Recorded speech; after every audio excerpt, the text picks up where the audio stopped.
भाई और बहनों नमस्कार। मैं डॉक्टर सुनील महाकालकर यूट्यूब में हमारे चैनल ज्योतिष और हम में आप सभी का स्वागत करता हूं। आज हम विशेष एपिसोड प्रस्तुत कर रहे हैं। लोगों के मांग के आधार पर रक्षाबंधन के ऊपर हम कुछ जानकारियां आप लोगों को प्रस्तुत कर रहे हैं।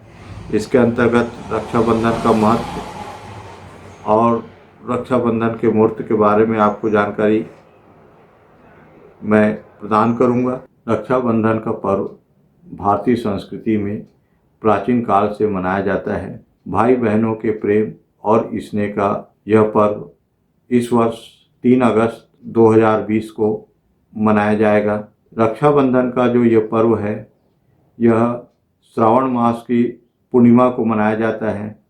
श्रावण मास की पूर्णिमा 3 अगस्त 2020 को है और इसी दिन यह पर्व रक्षाबंधन का पर्व मनाया जाएगा।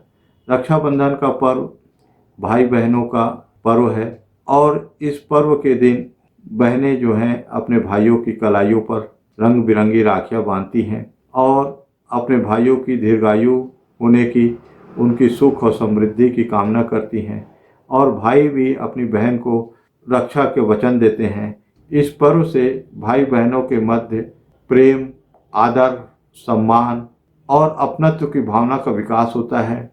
आइए वो शुभ घड़ी के बारे में हम जानते हैं जब बहनें अपने भाइयों की कलाइयों पर राखी बांधेगी। मुहूर्त के ऊपर हम चर्चा करते हैं कि रक्षाबंधन का मुहूर्त इस प्रकार से होगा। रक्षाबंधन 3 अगस्त 2020 दिन सोमवार, तिथि श्रावण मास की पूर्णिमा। पूर्णिमा की जो तिथि है यह 2 अगस्त से प्रारंभ हो जाएगी। 2 अगस्त की रात्रि को 9:31 से पूर्णिमा प्रारंभ हो जाएगी और यह पूर्णिमा 3 तारीख को 9:30 तक रहेगी। अर्थात 3 तारीख को पूरे दिन जो है वो पूर्णिमा रहेगी।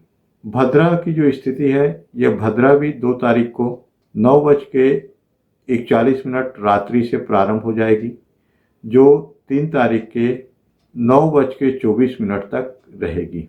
भद्रा में किसी भी प्रकार का शुभ कार्य वर्जित है। इस कारण भद्रा में हम रक्षाबंधन का पर्व नहीं मनाएंगे। अर्थात जो मुहूर्त होगा वह 9:24 के पश्चात होगा। रक्षाबंधन का वो पहला सबसे अच्छा मुहूर्त है 9:24 से लेके 10:30 बजे प्रातः तक का।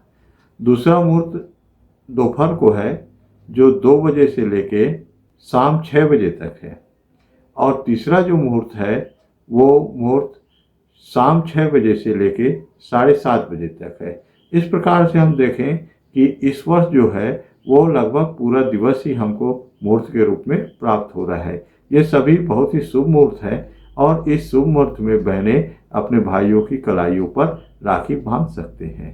तो आइए राखी किस प्रकार से बांधे इस पर भी हम थोड़ा सी चर्चा करते हैं। बहनें एक आरती की थाली तैयार कर लें। इस आरती की थाली में कुमकुम रखें, अक्षत रखें और राखी रखें, दीपक रखें और सर्वप्रथम जो अपने भाई हैं उन भाई को अच्छे साफ सुथरे स्थान पर बैठाएं।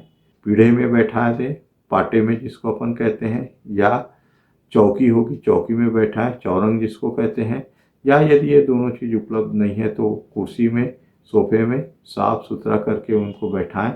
अपने सिर पर कपड़ा रखें, रुमाल रखें, भाई के भी सिर पर कपड़ा रुमाल रखें और सर्वप्रथम तिलक करें। भाई का तिलक, यदि भाई छोटा है तो अंगूठे से तिलक करें, यदि भाई बड़ा है तो तर्जनी उंगली जो रिंग फिंगर होता है उससे तिलक करें। तिलक लगाने के पश्चात अक्षत लगाएं। अक्षत लगाने के पश्चात उनकी जो सीधे हाथ की कलाई है उस पर राखी बांधें। राखी बांधने के पश्चात दीप प्रज्वलित करें और दीप प्रज्वलित करने के पश्चात जो है उनकी आरती करें और आरती करने के पश्चात उनके दीर्घायु की और उनके सुख समृद्धि की कामना करें। रक्षाबंधन के संबंध में कई पौराणिक कथाएं भी जुड़ी हुई हैं। एक कथा इस प्रकार की है कि महालक्ष्मी जो है यह राजा बलि को अपना भाई बनाकर उनको राखी बांधती है और राखी बांधने के पश्चात नारायण को राजा बलि से मुक्त करती है। दूसरी कहानी जो है वो महाभारत में एक प्रसंग है कि भगवान श्री कृष्ण को हाथ में चोट लग गई और हाथ में चोट लगने के पश्चात माता द्रौपदी के द्वारा अपने पल्लू को फाड़कर उनके हाथ में बांधा गया, उस जख्म पर बांधा गया और उसके पश्चात जो श्री कृष्ण ने उनको ये वचन दिया कि मैं पूर्ण जीवन तुम्हारी रक्षा करूंगा। और यह इस चीज़ को प्रमाणित करती हैं कि जो रक्षाबंधन का पर्व है ये हमारे भारत में प्राचीन काल से मनाया जाता है। इस पर्व की आपको हार्दिक शुभकामनाएं देता हूं। मैं रक्षाबंधन की बहुत बहुत शुभकामनाएं आपको देता हूं और इस एपिसोड को यहीं पे समाप्त करते हैं। लाइक करिए, सब्सक्राइब करिए और शेयर करिए। धन्यवाद।